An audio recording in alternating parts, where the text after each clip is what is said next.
Welcome to the latest episode of the People Will Talk podcast. Joining me, as always, is Maria. How are you?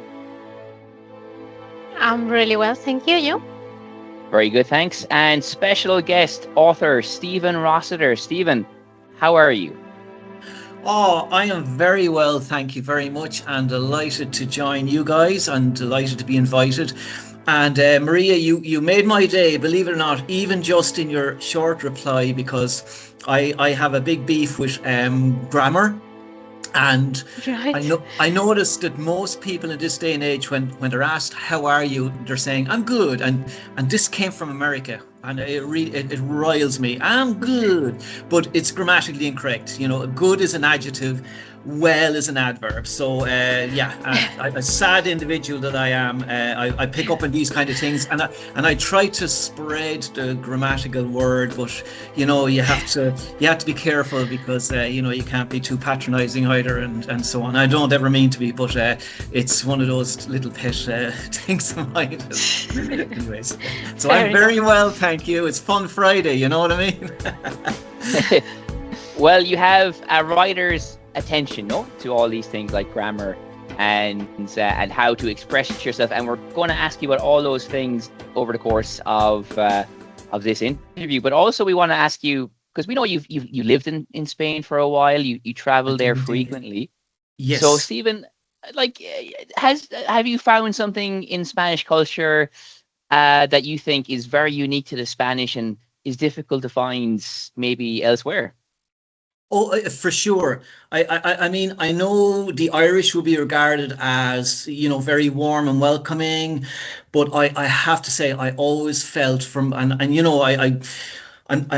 not maybe that qualified to speak on it, but I feel, having lived in Spain for 2 years, and now I've been over there many times over the years since that, I feel a little bit qualified to be able to say that I actually find the Spanish really a fun-loving bunch of individuals, very warm and welcoming, very genuine, and I actually feel that they surpass the Irish as regards friendliness and so on. It's a very genuine friendliness, and there was so much. I mean, even when I was very young, heading out there, wide-eyed and innocent and so on, but I just found there was so much of a culture that I noted with the Spanish. We have over in Ireland, yourselves, St. Patrick's Day, and what I love about St. Patrick's Day is because there's a sense of community, and you don't get that very often. You can get it down in our local town as well on a Christmas Eve, say, for example, when everybody is out, and it's lovely. But I find that with Spanish culture, there are so many more opportunities to experience the coming together of communities. They have so many different festivals and feast days, and I just think, obviously the weather helps as well.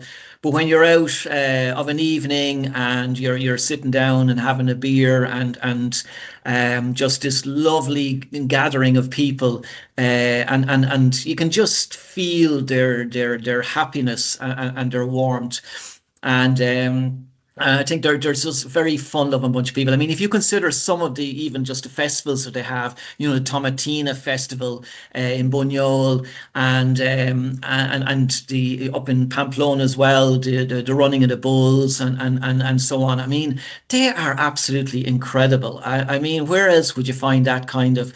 There's a naughtiness, there's a danger, there's just a whiff of just good fun, but it's very colourful, and I love all of that, and and when you have a backdrop of so many sunny days and warmer weather, and a culture that allows people to sit outdoors and enjoy the fresh air and the beautiful sunsets, and so on. It's and swallows swooping down, for example.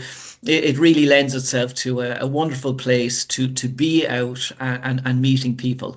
And I know the Spanish have a reputation for arriving late for appointments and get-togethers, but when they're out, they make up for that lost time.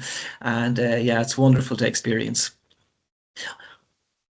Well, actually, the next question I was going to ask you was about how traveling has influenced your writing, if it has, and how. But I think you've given a few clues there Yeah, already. a But little bit. do Yeah, you want, if you want to tell us a little bit sure. Yeah. more, you can, by all means. Yeah, absolutely. Well, I mean, yeah, sure, for sure. Us Human Towers, this novel I've written, I mean, that was of course influenced by my time in Tarragona, but not just when I lived there, but because in the last number of years, I have returned there twice a year. I go back in the spring and autumn, just because it's too hot and bothersome and humid in the summertime. And I mean, I was even warned about the weather by a local when I was living out there about the summers, how torrid they are. So, but I was very much influenced by Tarragona, for example, in writing of Us Human Towers. Initially, I was actually trying to decide on a setting for the novel, and then I thought, well, where do you know best? Because I had traveled a lot in America, but I really I would have I know Tarragona better than anywhere else apart from my own hometown. So I thought, listen, that's the obvious place. But also as well, I love the city so much, and I don't do big. So I mean, okay, it's a population about 240,000, but I never kind of even saw it as a city. I just more saw it as a town because it's so easy to navigate. And so that would have influenced me to write the book. I wanted to share this city with readers. I wanted people to see what I saw, and it was a lot of fun because the places that I brought the reader to in the novel are the places that I hang out in. So there was a kind of a personal side to it in that regard as well. Come and see the Tarragona that I visit, and my daily routine, the different places I go to, whether it be the cafes or the bars or the beaches. It's all there. And bringing out that sense of history as well. You feel like you're going back in time because the Romans were one of the main tourists there back in the day, and they left their mark, and what a wonderful mark as well. Those lovely narrow cobble streets and the amphitheater, which is very much intact, and the aqueduct, and many more Roman ruins as well. So it was a great joy to kind of share all that with a reader. And in other writings I've done as well, it was very important to me always to leave my own country in writing terms and find somewhere kind of maybe exotic or just somewhere that was more colourful. And so I mean, one of the novels that I wrote many years ago that I'm currently rewriting. That was set in Israel. So it's about the two thieves who died on a fictionalized account of the two thieves who died on the cross with Jesus. And I felt, that was over 30 years ago when I started writing that. And I felt like I can't write this story unless I get a feel for the place. So I went out to Israel and I spent, I think it was about 5 days out there. I stayed in Jerusalem. I flew out to Tel Aviv, stayed in Jerusalem. And even back then, the security was a huge issue out there. And for example, one day I had intended taking a bus to Bethlehem from Jerusalem, and the buses were off that day. So it was a 6 mile journey, but I decided, well, I still want to see Bethlehem, and so I ended up walking it and back again. So it was a 12-mile round trip, but it was exactly what I needed to do in terms of my writing because I was just on a main road. It was very quiet, but on either side of the main road there were olive groves and there were goat herders, and I felt like this is exactly what I wanted to see. This is how I pictured what it might have been like back in Jesus' time, and so it proved a very fruitful trip for me. And I also bought a book at the time as well, about trees and plants and flowers of Israel. So that would have helped me with some of the details that I was putting in as well in some of my more descriptive writing.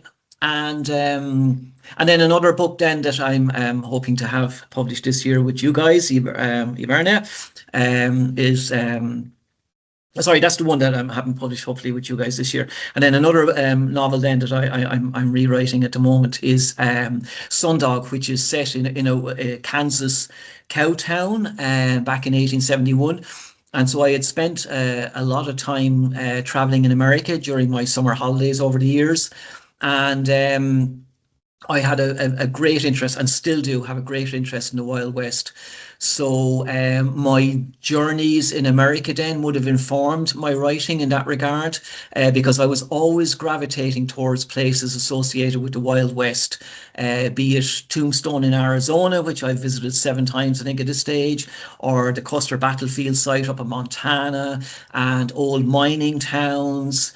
So lots of different places that I would have seen on my travels in America were able to help me, my research, and just open up my mind to those Wild West settings as well. So yeah, it has been very important. And you know, would I ever get around to writing some fiction set in Ireland? I probably don't see that happening. But at least with my poetry, my poetry has been set locally, and mostly, and so that's kind of my only nod to anything Irish in my writing. So yeah, I like going off to foreign lands, and I guess I like to take my readers as well off to those lands as well, and see what I see, and open up their minds maybe a little bit. Oh, wonderfully Joycean, kind of traveling and using that as the influence as well. And apart from, these different cultures, I want to ask you as well, because you were a teacher, weren't you, Stephen? I In was, a for prior my life. sins. Yeah. I was. So, do you think being a teacher can facilitate being a writer in some sense, because they both rely on communication, sharing knowledge, sharing insight? Well, I tell you, so I was a language teacher, and when it came to teaching English, my favorite part of the teaching was the creative writing. So I used to love, yeah, and obviously students had to do this anyway, writing essays and short stories. My all-time favorite part of that whole teaching aspect was just correcting their work and trying to help them to become better writers. So I guess those different aspects of, say, putting together a story were very resonant with me in my own writing as well, because I felt like, I'm looking at their stories, and I can tell them what's good and what's bad, and trying to tell them how to develop a story well. So I those different aspects I was always, highlighting in my own writing too. For example, develop your characters, develop a setting, put a twist at the end if you can. It's an optional extra, but it makes it a lot more interesting. Pay attention to some descriptive writing. So all those aspects, I was hammering into students for most of my teaching career. And I always said to them as well, I said, look, when I'm, say, for example, I'm correcting a story of yours, I'm just ticking boxes mentally in my head. Did you develop your characters? Did you have some descriptive writing and so on? So I did. That's what I'm doing then myself in my own writing, and I'm always trying to give the reader what I was trying to instill in students as well. And I love doing that, because these are all fundamentals for me in writing. And the only thing I would say is that my plots, I never paid any real heed to plots. And my favorite authors, I didn't need to see, a well-developed plot or anything in their stories. But I'm so in love with language and words. So as long as the writing was very descriptive, very poetic, and it just grabbed me, that was enough for me. So yeah, as regards communication, like I'm when I'm writing, I suppose in my head I'm visualize what I'm writing, and so I'm always conscious of the reader, that I want the reader to see what I see, and so I do try to put in as many details as I can in my writing as well. I don't want to shortchange the reader. I'll always be trying to be true to the reader, and because I won't be happy myself. There's a little quality control mechanism going on in my own writing, as I'm sure with every writer, that you want to put together something that you feel might be appreciated, for in terms of the reader. Well, that's very insightful in terms of what you like saying to other people about the writing, but obviously your writing would have been influenced by other writers before. So can you tell us maybe a couple of writers that have inspired you? Yeah, sure. Yeah, and I have to say I'm very fussy about who I read, and I always have been over the years. And I think what kind of started my whole writing as well was I went through a phase at one stage where I just couldn't be satisfied by what I was reading. And I had a little conversation with myself at one stage, and I said, the book that you want to read is the book that you're going to have to write yourself. And that probably kicked off my fiction writing. But anyway, subsequently, I have come across some amazing writers, mostly American, I have to say. So I suppose the early days, really Cormac McCarthy, and I kind of stumbled upon writers by accident almost. I mean, I was in a bookshop in Dublin, Hodges Figgis, many, many years ago, and I was just looking for something to read, and I just happened to pick up Cormac McCarthy's novel Suttree, and I was blown away by it. And so I've read everything of his since, and so he really influenced me I suppose, because I found him to be extremely descriptive. And I'd be reading the first few chapters of one of his novels, and I going, he can't sustain this. This is unbelievable. But he would have, and he did. And so I was blown away by how descriptive his writing was. I loved anything poetically in prose. So he was a great influence, an inspiration to me, I suppose, for a long time. I went through. I was reading E. Prue's novels as well. I read particularly her novel Postcards. I read a number of times, and yeah, really enjoyed that. William Faulkner was just really one of these literary gods to me. I yeah, I just loved his writing. It was quite different, and he takes us down. He brings us to the southern states in America, and the settings, the characters, the plots. They might be dealing with. Say very people from very poor backgrounds, deprived and so on, in difficult situations. Um, and I often think that maybe it's because I always felt like I have a very comfortable middle class background, if you like. And so I find this kind of very fascinating to be reading about other people's lives. They're less well off, they're deprived and they're struggling and so on. And something about that really appealed to me. And I would have found that as well in Cormac McCarthy's writing too.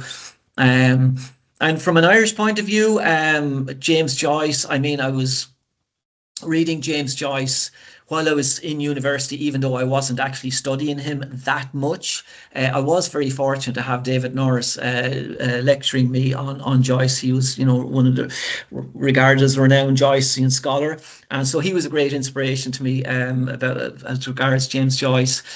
What really fascinated me about James Joyce was actually his book Finnegan's Wake, and I never got a chance to study that. We got up to Ulysses with James Joyce University, but we never went into Finnegan's Wake.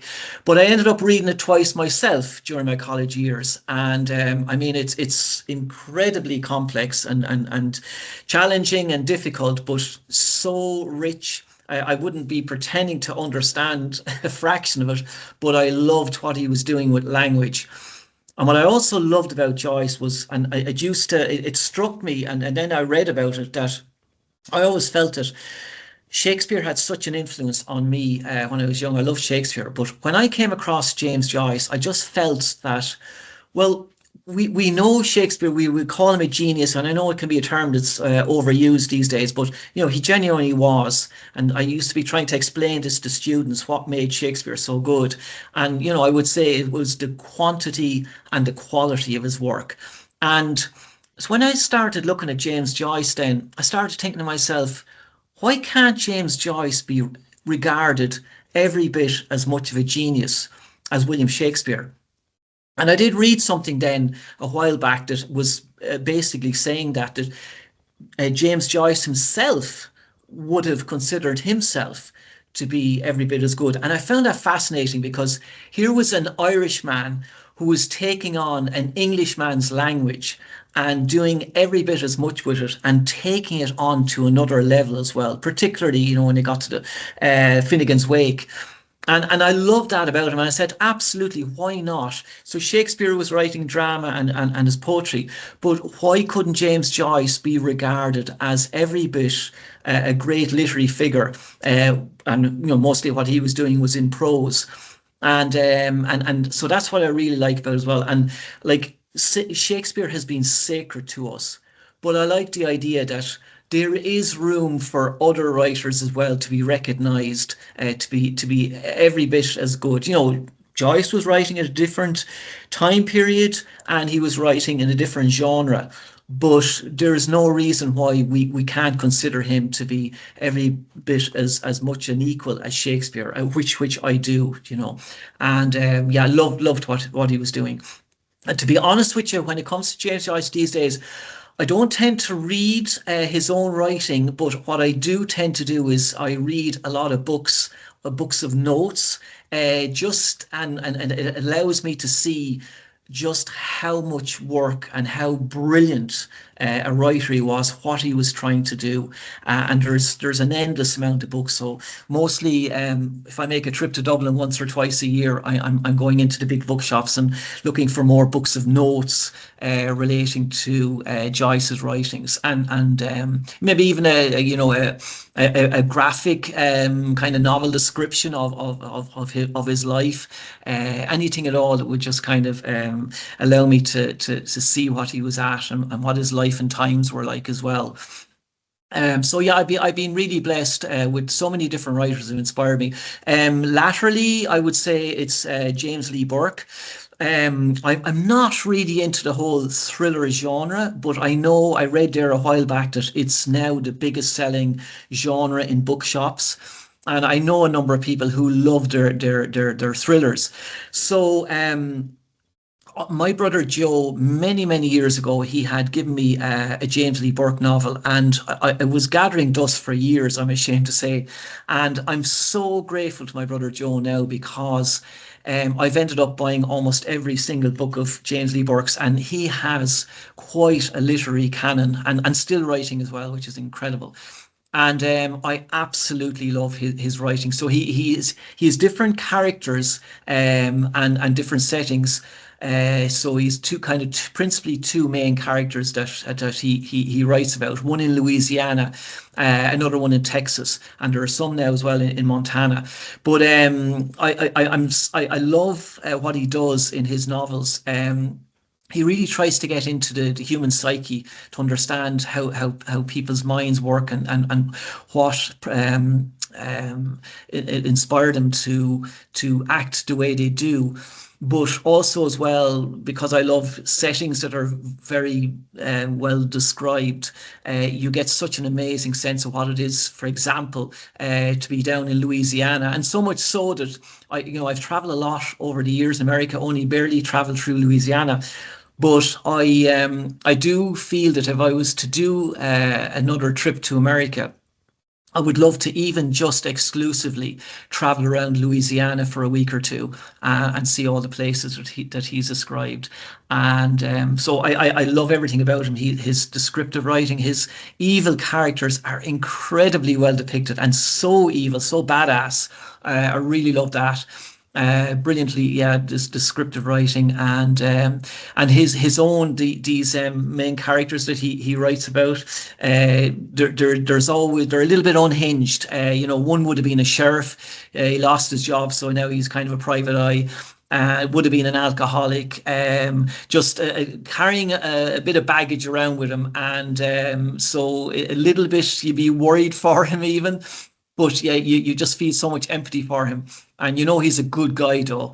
And so yeah, I love James Lee Burke as well. He's been a great inspiration, and it's kind of opened me up as well to other genres. To, for example, to try thriller writers. But I'm so sniffy now about thrillers in general, that I would, if somebody is talking to me about a particular writer they might like, maybe James Patterson or someone, I'd say, yeah, but like, have you read James Lee Burke? Because I just want to know how you compare notes there, because as far as I'm concerned, he must be head and shoulders above most thriller writers. He just does everything so well, and because I've read a number of his novels now, and I'm seeing the same standard, the same quality there, which is kind of blows me away. Yeah, and I've been writing for so many decades and still putting it out there, and he well into his 70s. So yeah, I need to genuflect to that man. Yeah. Well, you speak so beautifully about other writers. It's very inspiring to see somebody who's filled with a love of literature, and it's very appropriate as well, because you are a writer, as we mentioned at the top of the show. You've released your debut novel, Us Human Towers, which we want to ask you about now as well. Sure. And maybe the first question we can ask you about, there's a lot of flawed characters in there, which is so gripping. Yeah, as for us as readers, it's so gripping to see, what they're doing, and how's it going to work out for them by the end of the novel. Do you personally think when a novel or a book has a troubled protagonist or troubled secondary characters, it becomes all that more engrossing for the reader? I do, because I used to be hammering home to students when I was teaching them drama. I'd say, the key ingredient in drama is conflict. You have to create some sort of a conflict between characters. And I see that at play as well in the novels, that the characters themselves can dispense so much of what you need from a conflict point of view. And I suppose as well, like, I'm looking at my writing from my own personal point of view as well, that I can see myself as being a flawed character in my own right. And I suppose it wasn't intentional when I started writing the novel, but as I got into it, I started to infer a little bit of my own life and my own struggles into the main protagonist, Esteban. And so I feel that we all know we have our frailties and our failings and our faults, and so I think we need to be realistic when we're writing as well. And I think the reader will maybe empathize very well once they see what's at play there with characters. And I think as well there's so much empathy there that will allow characters with flaws to parade themselves into prose or whatever it is. And so yeah, I think flaws are as long as they're kind of realistic, and people can run with their struggles. And I guess as well, you're always hoping that they can work things out. And but it's not a perfect world. So even at the end of my own novel, that I'm not going to just throw down a happy ending. I kind of left it in a way where you see that the main character, he's become very self-aware, but he also knows that he has created havoc in a certain way, and he may continue to do so if he doesn't check himself. And at least with the self-awareness, he knows he can be on a better track now, and maybe not to be involving people in his life that's just inevitably going to bring sadness to those people. So yeah, I think it's important, but I guess it does, maybe it has helped me, and maybe just in a selfish way, that I started to look into my own life and put some of that into this story as well.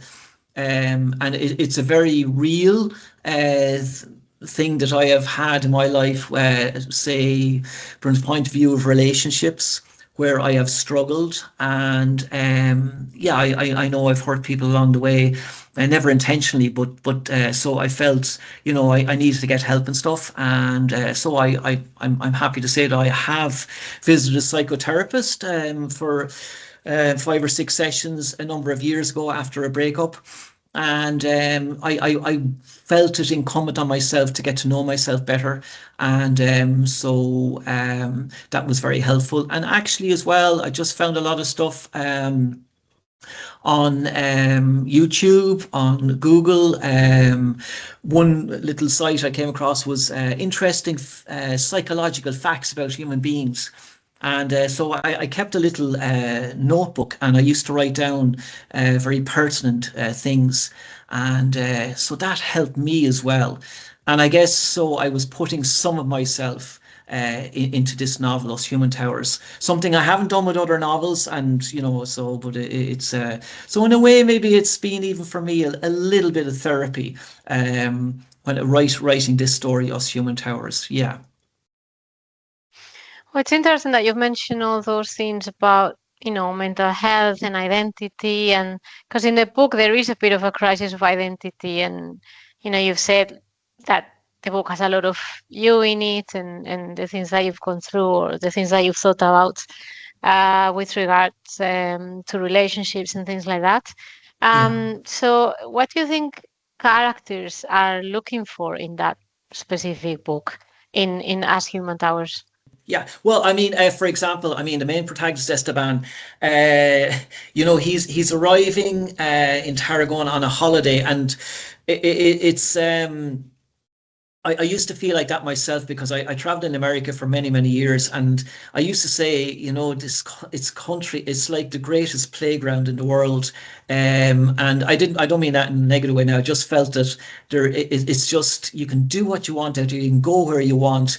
And so I like the idea in this novel, just the main protagonist going out on a holiday, and it's like carte blanche, whatever happens. There's I suppose we all go on holiday in a way, maybe for just a whole sense of getting away, but maybe a sense of adventure as well. And especially like a single man, which I have been, as traveling all my life, that things can happen, or you can make things happen. You interact with characters. So I suppose, Esteban, he's got a great life. He's a pilot, and but I guess he's out there, and he's certainly open to love, and he's done a little bit of gambling as well. He's a very astute gambler, and so there's that whole risk as well when it comes to gambling. But he's also getting himself involved in a risk situation when he enters a relationship, and you do that. Anybody does that when they go into a relationship. So I guess what he has to understand then, as the story progresses, that you can do what you want to a certain extent in life, but you have to bear in mind what might be collateral damage. So even though he becomes very attracted to this lady, and things start off very, very well, um, things start to break down then when it comes to maybe the commitment side. So yeah, and obviously there's that's a little side of me in it, in him too. Marta, she has she had lost her mother. Her father went off the rails for a while, and so she was collateral damage then in their lives. And I always wanted to, create this very virtuous young lady, very very supportive, very strong in her own way. But I thought she's exactly the kind of character that somebody like Esteban needs. But she's been through the mill herself already, so she can be really there to help him. And she's coming out of a period of suffering herself and bereavement. And so in a way, she is actually the exact foil that a character like Esteban needs. But unfortunately, he just doesn't make the most of that opportunity that she offers. And I suppose there's maybe a telling scene in the novel where they're basically saying their goodbyes, but even when she is taking her leave of Esteban, she is trying to help him. She's trying to say, "Didn't you say you had already been to a psychotherapist? Maybe you could go back again." And he's agreeing with her, and so I like the way they're kind of complimenting each other in that way. She went into a very dark place in her life. She got involved with in a number of relationships herself, and she's seeing the damage that drink can do with her father, because he took to the drink when he lost his wife, her mother. And but I want to get a little comment as well in the novel where she didn't, even though things went very bad for her for a while, she didn't take drugs. I know alcohol is actually technically a drug itself, but you know what I mean. So I wanted to say that because I've seen every day on the news, the damage that drugs have done, and in my own community, and everywhere today is so prevalent. So I kind of wanted her to be able to say that I've done a lot of things, but I haven't done drugs. So yeah, she's had to go through a very difficult time herself. And then her own father as well. He's had to deal with bereavement, and I lost my mum nearly 5 years ago. I was very close to my mum, and so that hit me very hard, and so I struggled for some time as well. Um, and so I kind of put a little bit of myself there as well into, if you want to look at Martha's father, how he struggled when he lost his wife, or Martha when she lost her mum, to give whatever point of view you want to look at. So it's just the whole damaging effect of bereavement. We're never prepared for it. We're never taught about it in school. We just have to work through it ourselves. And even my own mum, when she lost her husband, my dad, she struggled for quite a while. But I think what really helped her was just to have family and friends there to support her. And so poor Martha in the story, she's kind of cut adrift, except for her uncle, Tio Pepe. And he's a very solid character. I loved depicting him because he's just one of these individuals that you meet in life that he gets on with it. He's strong in his own way, and he's very matter of fact, very down to earth, and just the kind of person you need. And of course, I've been blessed myself to have some wonderful friends in my own life, especially in the last few years, that I would kind of see in that character, Tio Pepe. Very solid individuals, very humble, but there for you as well if you want to talk to them and so on. Yeah, I suppose when you think about it, there are a number of characters there in the novel that are they're all trying to get through situations or situations that they've already had or are presently trying to do so as well. Yeah. Wonderful, Stephen. Well, you've been so insightful and honest, answering all the questions. I'm sure people who haven't read the book yet will be rushing to buy it, Us Human Towers, and a real pleasure having you here. Thank you so much. Thank you so much, Enda Maria. You've always Thank been an you. absolute joy to work with, and all I can ever say to you guys is, is just keep up the good work, and you've been so indulgent to me in my writing, and such positive vibes. It was really more than I could ever have imagined, and so it's been an absolute pleasure talking with you and talking about the book, and just sincerely to thank you for helping me get it off the ground and fulfill this lifelong dream I've had. And so of course I look forward to working with you guys in the future as well, please God.